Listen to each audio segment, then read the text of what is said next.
საარჩევნო კოლეგიამ 224 ხმით აირჩია საქართველოს მე-6 პრეზიდენტი მიხეილ ყაველაშვილს ხმა არ მისცა, მხოლოდ ერთმა წევრმა კოლეგიის აფხაზეთის უმაღლესი საბჭოს კვოტის წარმოადგენელმა ადამ მარშანიამ, რომელმაც ღია დააფიქსირა თავისი პოზიცია. რა პოლიტიკური შეფასებები კეთდება არჩევნებთან დაკავშირებით, სალომე ქოქიაშვილია პირდაპირ ეთერში.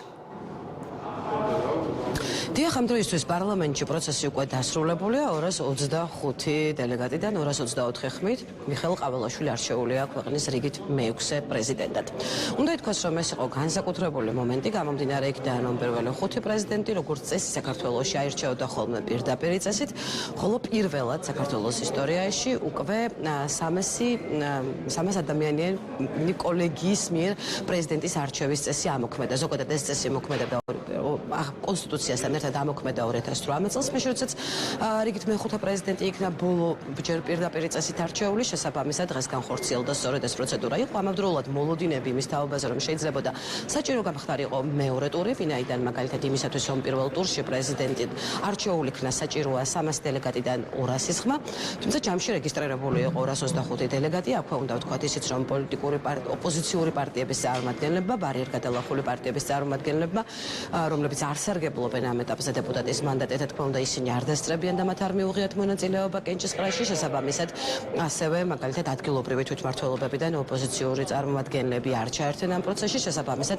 ადგილობრივი თვითმმართველობების ნაწილში დარჩენილი კვოტები შეივსო ამ შემთხვევაში უმრავლესობის თვითმმართველი პარტიის წარმომადგენლებით და როგორც უკვე გითხარით 224 ხმით არჩეული არის უკვე საქართველოს რიგით მე-6 პრეზიდენტად მიხეილ ყაველაშვილი, რომლის ინაუგურაციაც უნდა შედგეს 29 დეკემბერს კანონის თანახმად. შესაბამისად მანამდე მმართველი პარტიის წევრები მას ახასიათებენ როგორც პატრიოტ ადამიანს, რომელიც პირველ რიგში აქცენტს ყოველთვის გააკეთებს საქართველოსზე და საქართველოს ინტერესებზე. პირველი რიგის მთავარი კრიტერიუმი, რაც კი შეიძლება ყოფილიყო, ეს არის უღალატობა თავისი სამშობლოს და არა რომელიმე გუნდის თავისი სამშობლოს მიმართ და პატრიოტიზმი მიხეილ ყაველაშვილს თუ კი რაიმე თვისება გააჩნია უწინარესად ალბათ ამ თვისებაზე უნდა ვილაპარაკოთ და გარდა ამისა ის უკვე შემდგარი პროფესიონალი პოლიტიკოსია და ადამიანია, რომელსაც თავის დროზე მთელი საქართველოს გულშემატკივრობდით. დღეს ასე არ არის, მაგრამ დიდი უმრავლესობა გულშემატკივრობს წინა პრეზიდენტებმა საპრეზიდენტო ინსტიტუტის მიმართ საპარლამენტო რესპუბლიკაში არასწორი აღქმები გააჩინეს. მაგალითად ჩვენ გვესმის კრიტიკა იმასთან დაკავშირებით, საგარეო მიმართულებით როგორ უნდა წარმოადგინოს ყაველაშვილი, ჯარის მთავარსარდალი როგორ უნდა ჯერთი ყველაფერი შეუძლია იყოს მისი პიროვნული და პროფესიონალური თვისებებიდან გამომდინარე. მაგრამ საერთოდ არ არის საგარეო პოლიტიკის წარმოება, მისი განსაზღვრა და წარმოება პრეზიდენტის საქმეს. პრეზიდენტი მხოლოდ იმ შემთხვევაში უნდა იყოს და იქნება წარმომადგენელი, როდესაც ამის სპეციალურ ნებართვას გასცემს საქართველოს მთავრობა. ამ პრინციპის, კონსტიტუციური პრინციპის დარღვევით, ერთ-ერთი მაგალითი ეს არის სალომე ზურაბიშვილმა გააჩინა არასწორი აღქმა, არასწორი სტერეოტიპი, რომ პრეზიდენტის საქმეა თითქოს ეს. მე როდესაც ვაუბრობ მთავარსარდალზე, მიხეილ ყაველაშვილის ჩვენი მთავარსარდალი იქნება, მაგრამ ესეც აღქმულია თითქოს რაღაც ჯარს უნდა უხელმძღვანელოს.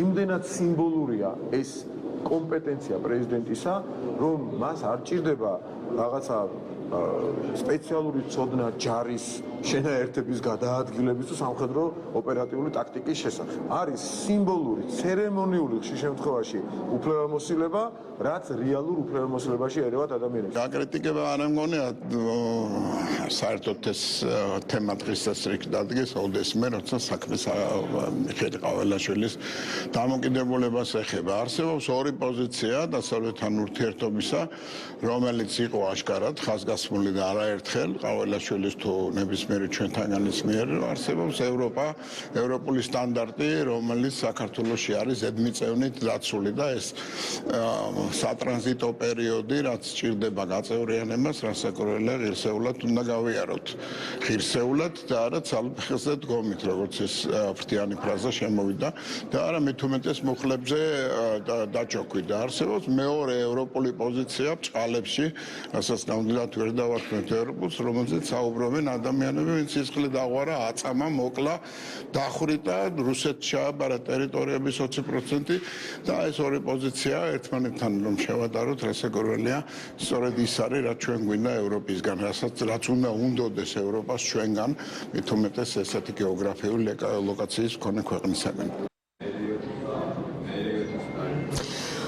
როგორც გითხარით, ახლად არჩეული პრეზიდენტის ინაუგურაცია უნდა შედგეს 29 დეკემბერს, თუმცა მაგალითად ოპოზიციურ პარტიები, რომლებიც არც საპარლამენტო არჩევნების შედეგებს აღიარებენ და შესაბამისად უკვე არც ამ პარლამენტის მიერ არჩეულ პრეზიდენტს ამბობენ, რომ მიხეილ ყაველაშვილიც იქნება არალეგიტიმური პრეზიდენტი. სხვათა შორის ამ ნაწილში არის ერთგვარი გამეორება 2018 წლის სცენარისა, მაშინ როდესაც პირდაპირ წესით იქნა არჩეული სალომე ზურაბიშვილი, ოპოზიციურ პარტიათა სრული უმრავლესობა ამბობდა, რომ ის არალეგიტიმური პრეზიდენტი იყო, თუმცა აი ბოლო 2 წელიწადში ოპოზიციისთვის ეს ლეგიტიმაცია შეიცვალა და ახლაც პრინციპში ვადევნებთ თვალს პროცესს, როდესაც ბარი არ გადალახული ოპოზიციური პარტიები ერთადერთ ლეგიტიმურ ფიგურად და თანამდებობის პირად საქართველოში უკვე სალომე ზურაბიშვილს მიიჩნევენ. შესაბამისად ისინი ამბობენ, რომ ვიდრე არ ჩატარდება მათი მოთხოვნით ხელახალი არჩევნები, საპარლამენტო არჩევნები, პრეზიდენტის პოსტზე მათი თვალთახედვით არჩება სალომე ზურაბიშვილი. უნდა ითქვას, რომ ფაქტობრივად იგივე პოზიცია აქვს საქართველოს რიგით მეხუთე პრეზიდენტსაც, რომელმაც გუშინ საღამოს კიდევ ერთხელ თქვა, რომ ის არაპირებს თანამდებობის დატოვებას. შესაბამისად, რა თქმა უნდა, მმართველი პარტიის წარმომადგენლებთან დავსვით ეს შეკითხვები, როგორ ელოდებიან ისინი მოვლენათა განვითარებას ამ შემთხვევაში, თუ კი მაგალითად პრეზიდენტი ვადის გასვლის შემდგომ კვლავინდებურად ისევ ამ პოსტზე და ამ პოზიციაზე მიიჩნევს საკუთარ თავს. ამ შემთხვევაში მაგალითად უმრავლესობის წევრთა ერთ ნაწილი ამბობს, რომ თუ კი სალომე ზურაბიშვილი არ დათმობს თუნდაც მაგალითად ორბელიანების სასახლეს, ამ შემთხვევაში ადგილი ექნება ძალაუფლების მიტაცების მცდელობას რიგითი მოქალაქის მხრიდან. ალბათ სალომემ უკვე ყველანაირ ნორმას, კონსტიტუციის, კანონის, ადამიანური ეთიკის ნორმებს გადააბიჯა, ასე რომ ასეთი განცხადებები მისი მხრიდან გასაკვირი არ არის, თუმცა მე მოუწოდებ მას, რომ საქართველოს კანონმდებლობას დაემორჩილოს, როგორც მას, ისევე პრეზიდენტის ადმინისტრაციას. 29 დეკემბერს შედგება ინაუგურაცია და ინაუგურაციის და ფიცის დადების მომენტიდან ქალბატონი სალომეს აღარ ექნება პრეზიდენტის პოზიცია, ასე რომ ჩემი მოწოდება მხოლოდ ის არის, რომ ქართველ ხალხს კიდევ ერთხელ არ უღალატოს იმით, რომ დაიწყოს ობსტრუქცია თუ საბოტაჟი ამ პროცესის მიმართ. 26 ოქტომბერს ქალბატონმა სალომემ თავისი თავიც დააყენა არჩევნებზე და ის დამარცხდა ამ არჩევნებზე, თან დამარცხდა სასტიკად, ასე რომ ქართულმა ხალხმა მას გასცა პასუხი 26 ოქტომბრის არჩევნებზე. ერთადერთი მოწოდებაა, რომ დაემორჩილოს ქართული ხალხის ნებას. ანუ თქვენ ამბობთ, რომ ხელისუფლებას მიიტაცებს? ანუ ხელისუფლების შტო საერთოდ არ არის, სიმბოლურადაც ვთქვათ, ეს სიმბოლური თანამდებობა ამ მიმართულებით, მაგრამ ხელისუფლების შტო საერთოდ არ არის, მაგრამ მიიტაცებს პრეზიდენტის ინსტიტუტს? ანუ დანაშაულს ჩაიდეს, თქვენ ამბობთ? ინაუგურაციის შემდეგ სალომე ზურაბიშვილი იქნება, თქვენ რო გადაწყვიტოთ ასეთი რაღაც გაკეთება, ესე იგი, გინდათ შეჭრილ ხარ და გინდათ იქ შესულ ხარ და აღარ გამოსულ ხარ, ხო? ანუ თქვენ რას მეკითხებით, რომ სალომე ზურაბიშვილი, მოქალაქე ამ შემთხვევაში უკვე სალომე ზურაბიშვილი გამაგრდება პრეზიდენტის სასახლეში და ჩაიდენს დანაშაულს? მე მგონი ნათელია ყველაფერი. როგორც მმართველი პარტიის წევრები ამბობენ, კანონით დადგენილი წესით 29 დეკემბრისთვის შედგება ახლად არჩეული რიგით მე-6 პრეზიდენტის ინაუგურაცია, თუმცა როგორი იქნება ეს ფორმატი ჩვენთვის ჯერჯერობით უცნობია, ისევე როგორც მაგალითად ვინ შეიძლება დაესწროს ან არ დაესწროს ინაუგურაციის პროცედურას, თუმცა ამ ეტაპისთვის შეგვიძლია მხოლოდ ვთქვათ ის, რომ 225 დელეგატიდან 224 ხმით მიხეილ ყაველაშვილი არჩეული არის საქართველოს რიგით მე-6 პრეზიდენტად, რაც შეეხება იმ ერთ ხმას, ეს ერთი ხმა ეკუთვნოდა წარსულში პატრიოტთა ალიანსის წარმომადგენელს და ახლა უკვე აფხაზეთის ავტონომიური რესპუბლიკის ლეგიტიმური მთავრობის დელეგატს ადამ არშანიას, რომელმაც საკუთარი პოზიცია დარბაშიც დააფიქსირა, მოგვიანებით ჩვენ რა თქმა უნდა მას თხოვეთ განემარტა, რატომ მიიღო ამგვარი გადაწყვეტილება. ადამ არშანია მიიჩნევს, რომ მიხეილ ყაველაშვილი შეიძლება იყოს პატრიოტი ადამიანი, თუმცა ის არ არის მისი თვალთახედვით საპრეზიდენტო ადამიანი, ისევე როგორც მაგალითად ის ვერ იწონებს ყაველაშვილის წინამორბედის ამ შემთხვევაში მოქმედი პრეზიდენტის სალომე ზურაბიშვილის საქმიანობას. დავაფიქსირე კიდევაც ჩემი პოზიცია, რომ მეორად უკეთესი კანდიდატი უნდა შეერჩია ქართულ ოცნებას საპრეზიდენტო, რომ იმ კანდიდატით, რომელიც შესთავაზეს ქვეყანას, ზიანი მიაყენეს საქართველოს, ზიანი მიაყენეს თავის თავს როგორც პოლიტიკურ ძალას. არც მაინც და მაინც მისი დიპლომი მაინტერესებს ამ შემთხვევაში, თუმცა ჯობია რომ ქვეყნის პრეზიდენტს რომელიმე კლასიკური განათლება ჰქონდეს. მე მგონი აღსახსნელი არ არის, ხო რატომ? მეორეც შეიძლება კარგი ადამიანია, მე მას ძალიან კარგად არ ვიცნობ, მაგრამ აქ სტომათა დარბაზში გავატარეთ ჩვენ 4 წელი ერთად მუშაობდით. არც ამაშია საქმე. შეიძლება კარგი ადამიანია.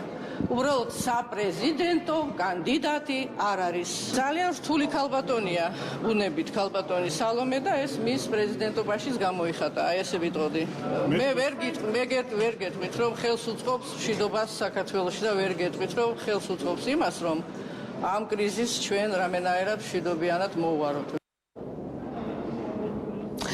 ამ ეტაპისთვის პარლამენტში უკვე ყველანაირი პროცედურა დასრულებულია, მათ შორის შეაჯამა საარჩევნო პროცესი ცესკოს თავმჯდომარემ, როგორც იცით, ცესკო წარმართავდა ამ პროცესს, ისევე როგორც ითვლიდა ხმებს, აქვე გაიმართა ცესკოს სხდომას და შედგა შემაჯამებელი ოქმით, შესაბამისად, როგორც ცენტრალური საარჩევნო კომისიის თავმჯდომარემ აღნიშნა, კანონისა და პროცედურების სრული დაცვით არჩევნები შედგა. მადლობა სალომე, პარლამენტიდან ეს იყო სალომე ქოქიაშვილი.